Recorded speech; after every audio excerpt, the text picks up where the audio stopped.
Hello, I'm Peter Van Dusen. Chaos in the U.S., uncertainty here in Canada. That describes the fallout from the U.S. presidential elections, which tonight still not fully decided. The battle between Donald Trump and Joe Biden has come down to the results in 6 states. Even as Joe Biden appears now to be on a path to victory, results still being counted. And today the Trump campaign filing lawsuits demanding to have observers monitor the vote counting in Michigan and Pennsylvania. It also wants a recount in Wisconsin. Donald Trump claims the election is being stolen by the Democrats and promises to challenge the results if needed all the way to the Supreme Court. This is a fraud on the American public. This is an embarrassment to our country. We were getting ready to win this election. Frankly, we did win this election. We did win this election. So our goal now is to ensure the integrity for the good of this nation. This is a very big moment. This is a major fraud in our nation. We want the law to be used in a proper manner. So we'll be going to the U.S. Supreme Court. We want all voting to stop. Well, for his part, Democratic presidential candidate Joe Biden expressed confidence that he will win the presidency and insisted all of the votes need to be counted.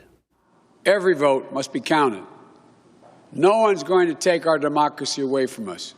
Not now, not ever. America's come too far. America's fought too many battles. America's endured too much to ever let that happen.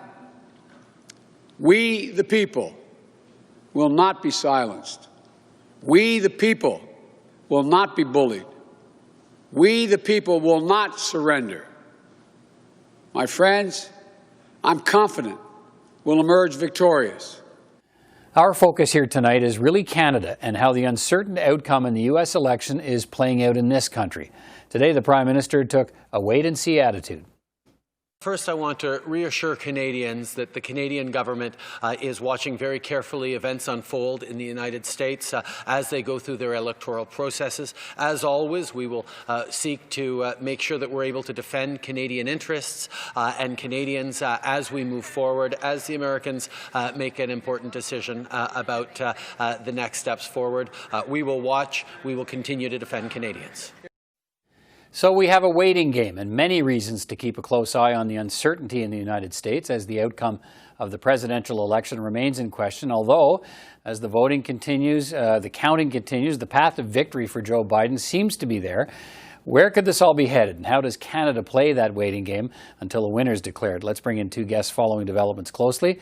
Bessma Momani is a professor of international affairs and the assistant vice president of international relations at the University of Waterloo. And Christopher Sands is the director of the Canada Institute at the Wilson Centre in Washington. Good to see you both. Thanks for being here. And Bessma, if I can, let me start with you.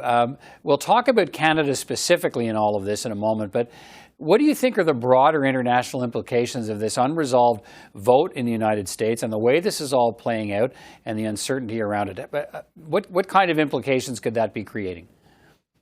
Well, let's just say this is one of probably the most, American election watched across the world like never before. This is really quite remarkable. As someone said on the New York Times piece, it's like watching the World Cup.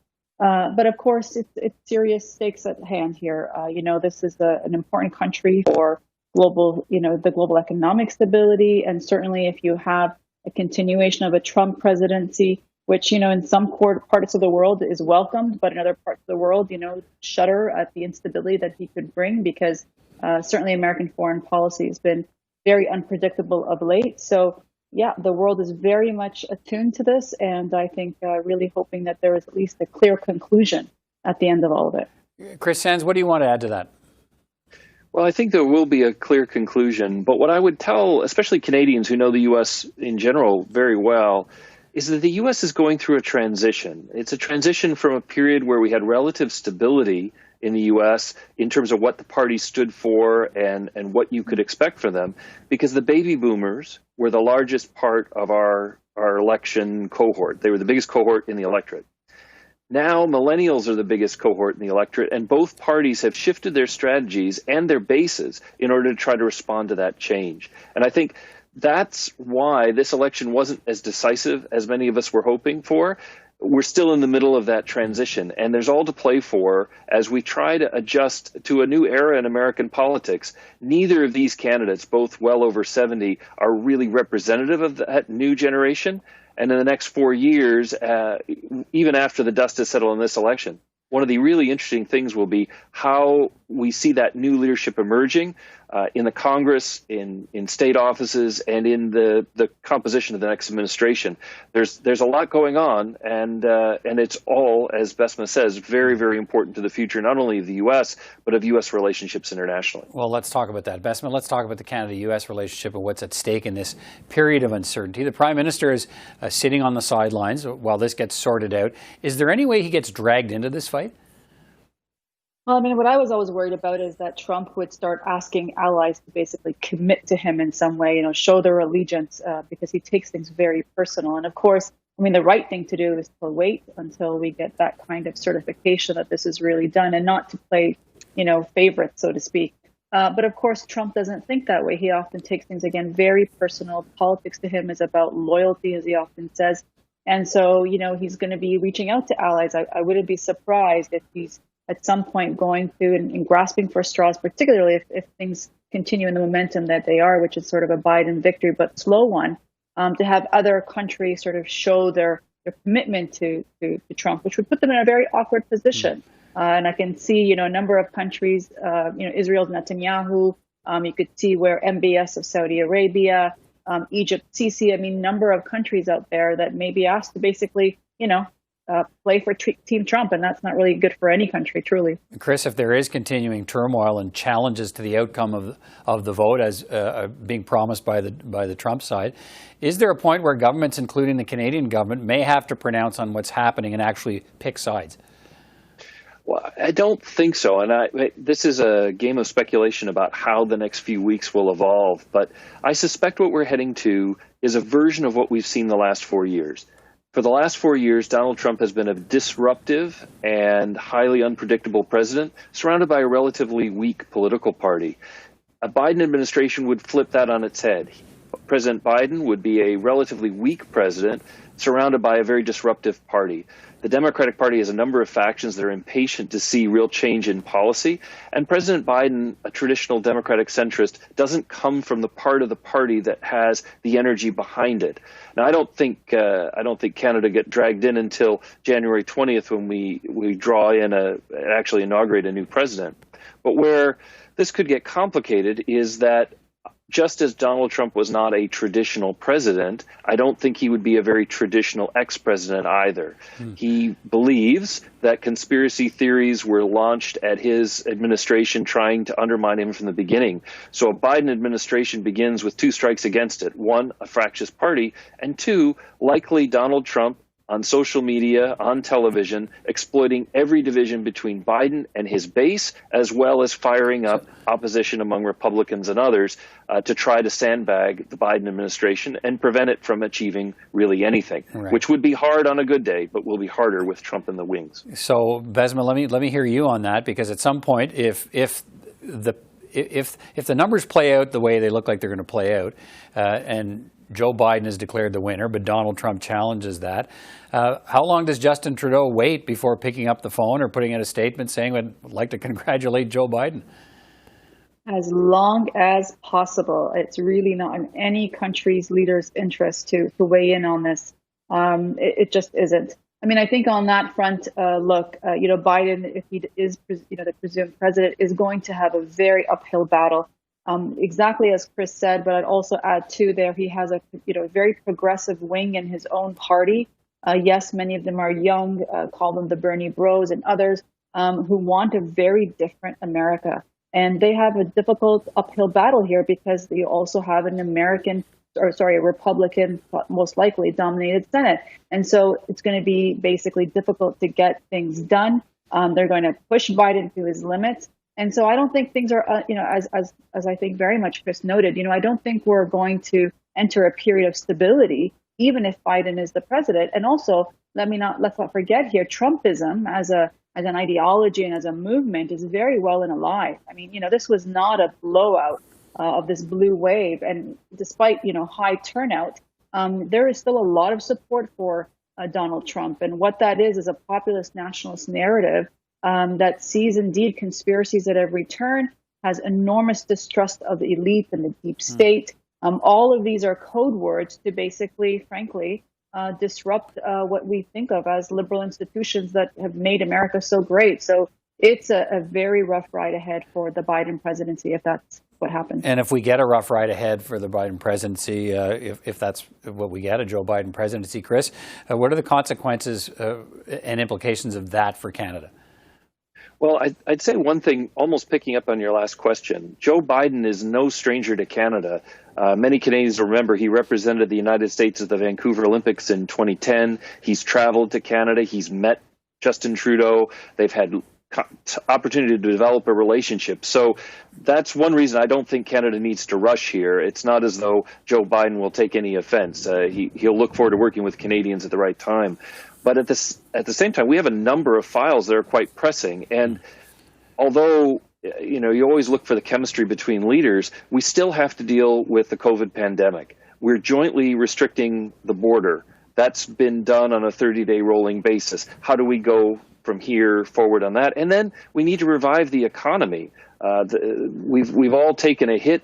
We're in a recession. We need to get the economy going. And of course, what happens in the U.S. tends to have positive effects for Canada if there's growth here, if we can get back on track. So Canada can't be indifferent to a lot of this. We really need that partnership to kick in at the appropriate time. All right. Bessma Momani, Chris Sands, always good to get your views on these things. And it was great to hear from you tonight. Thanks so much.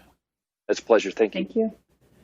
Well, if there's one thing businesses really don't like, it is uncertainty. And there's lots of that in Canada today.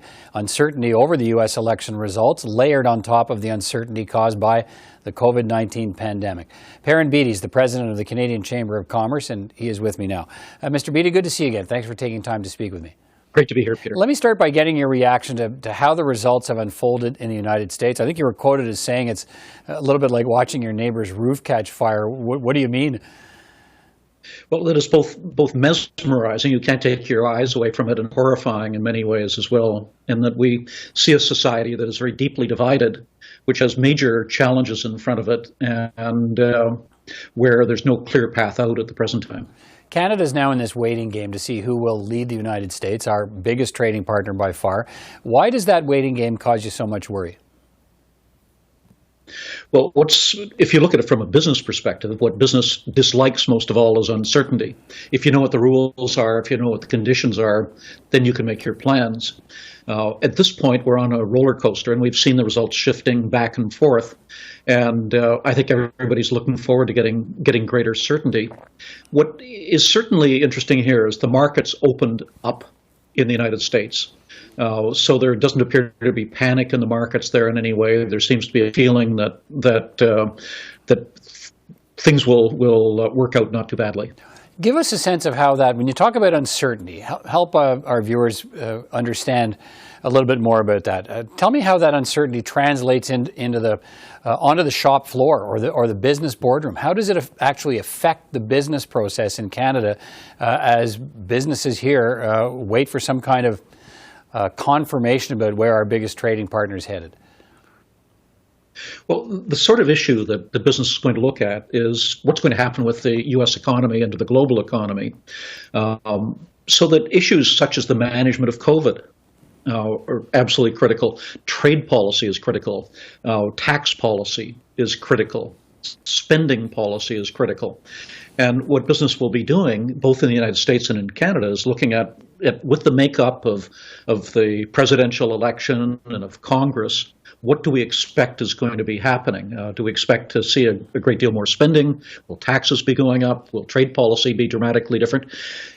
At this point, and I stress that this is still early, right.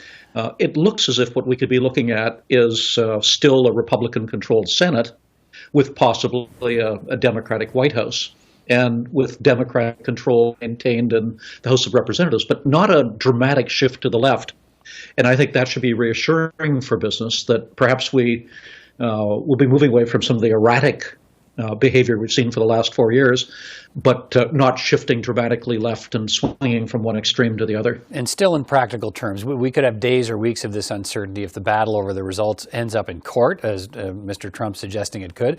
What can business do during that time? What does business do from now till there's a decision?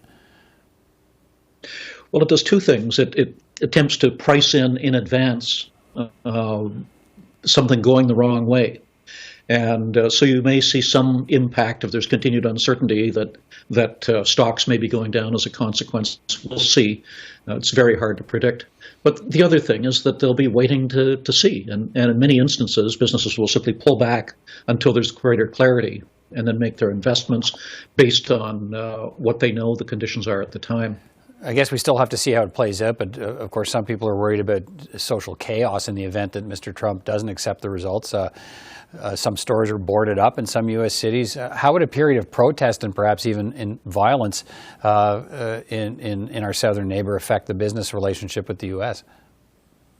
Peter, that's the most worrisome aspect of all of this. What is abundantly clear is that this wasn't the blue wave that people have been talking about. It's not a democratic blowout.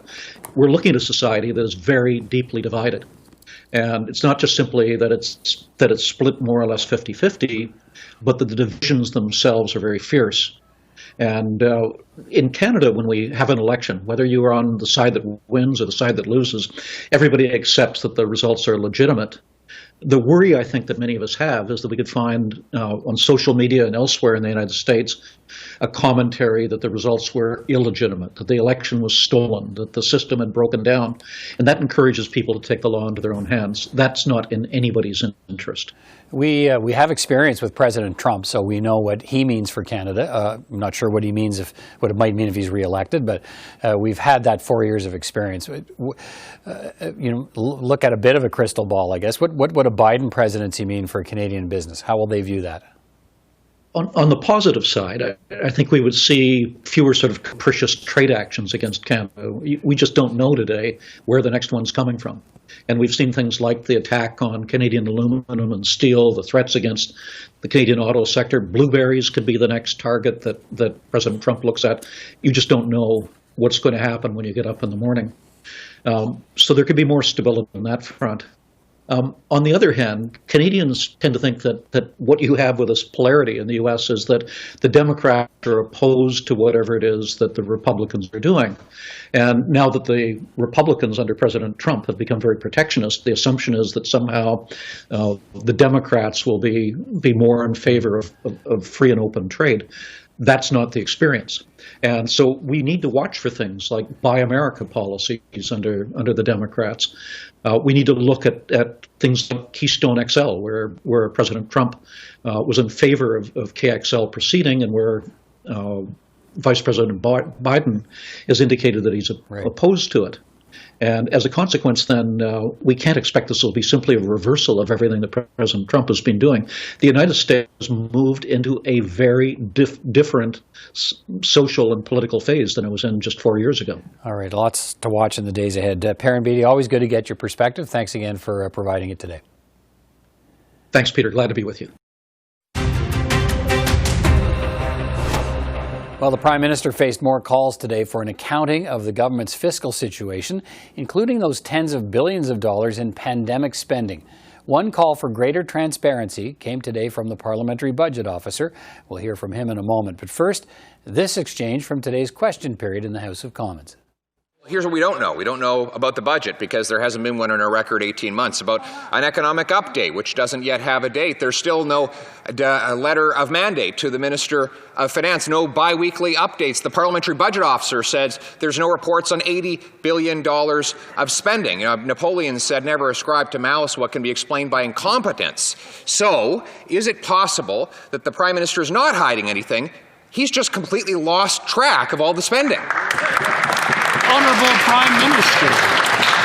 Mr. Speaker, from the beginning of this pandemic, we made a very different decision than what the Conservatives would have made, as the member from Carleton keeps highlighting. We made a commitment to Canadians that we would be there for them. We sent out the Canada Emergency Response Benefit almost immediately to millions of Canadians who needed it, who used it to put groceries on the table, to pay for their rents, to support their families at a time of uncertainty and crisis. We had Canadians' backs, and we will continue to have Canadians' backs as long as it takes, whatever it takes. I will let the Conservatives continue to try and play politics and explain how they wouldn't have done that for Canadians, but we have, and we will continue to.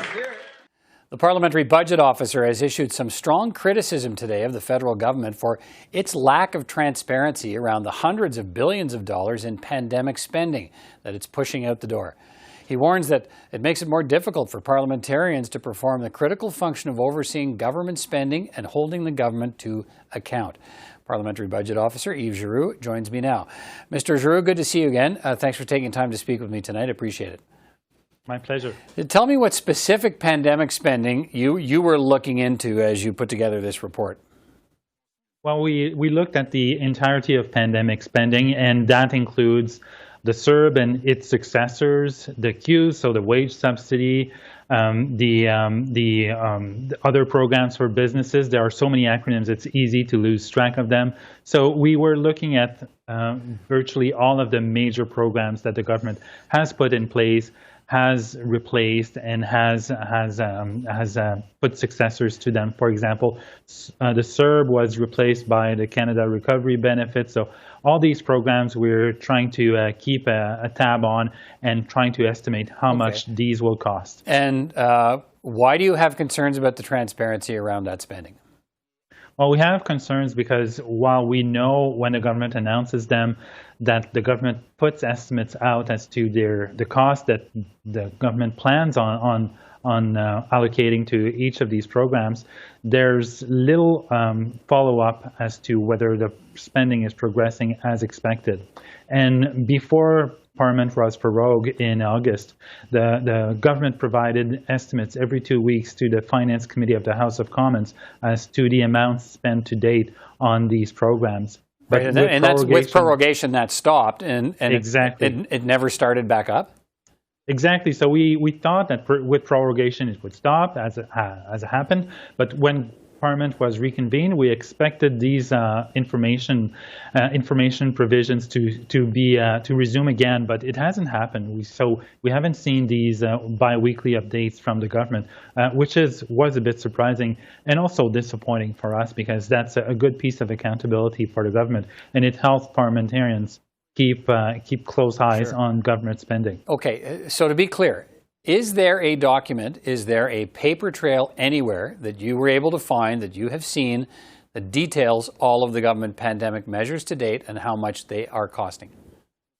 Not since early August, which was the last report the government provided to the Finance Committee of the House of Commons. So between August and now, we haven't seen anything. Maybe the government plans on providing that type of information when the Minister of Finance releases her update, which she has promised sometime this fall. And the fall goes until the end of December, so December 21st. So between now and that time, we're hopeful we will see some type of estimate that would provide the information that we haven't seen since early August. Okay, now, so when you were looking into this spending, did you go to Finance Department officials and say, hey, where are these updates from every 2 weeks? Why have they stopped? And if you did, what kind of answer did you get? We are in constant communications with the Department of Finance. We haven't asked that information, so not directly. We didn't get that far. We were hoping that this information would be provided to parliamentarians. In the meantime, we've been quite busy with the provision and the calculation of our own cost estimates of the various programs that have been announced since. But we haven't gotten that far, or we haven't asked the government, because I'm not sure we would have gotten any answer that's wait and see. Okay, because what we've heard in different sometimes to different questions is, look, the public servants are so busy trying to get the programs organized, get the money out of the door, that some of this other stuff isn't getting done. So if they're too busy to put it out, is that acceptable to you?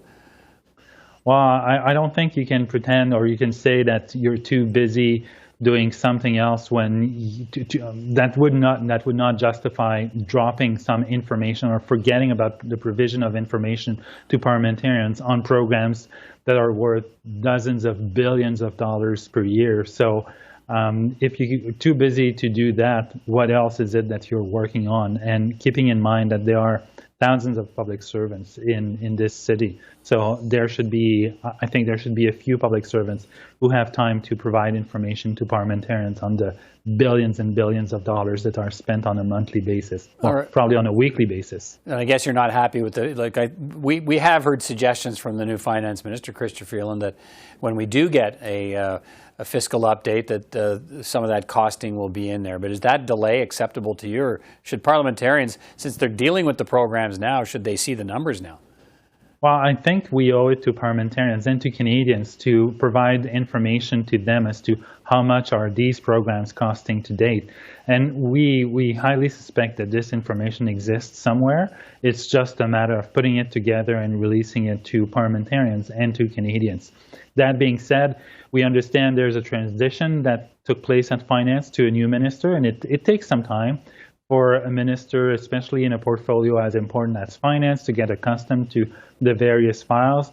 And considering that she's also the deputy prime minister, it obviously takes a bit of time. Let me suggest that the people who are putting together the cost estimates and the costing every 2 weeks, the finance minister changed. I'm guessing those people didn't. They didn't all leave the department and go somewhere else. Look, you also examined the cost of implementing the government's legislation to bring pay equity to federally regulated workforces. How much will that cost? Well, we estimate it will cost about $600 million per year on an ongoing basis, but we had to estimate that using publicly available information because the government was reluctant to give us the finer information, the more detailed information that would have been useful to do a thorough estimate on that, or a more refined estimate. Right. So are you suggesting that you're starting to get blocked in some of these studies you're trying to do by government officials? Well, it's one instance, so one data point is not indicative of a trend. What Treasury Board Secretariat officials have told us is that information, the information we sought initially, is cabinet confidence. So that's why they couldn't provide it to us. So we circumvented that by using publicly available information. We don't know exactly how different the estimate would have been using the TBS data that is supposedly a cabinet confidence, but we haven't seen significant pushback from the government as to the amount that we came up with in our report. So that suggests the cost is probably broadly in line with what the government's own. Yeah. All right. Parliament's Budget Officer, Yves Giroux, always good to talk to you. Thanks for your time again today. Pleasure. That is all the time we have for this edition of PrimeTime Politics. From all of us here at CPAC, thanks again for watching, and I will see you next time.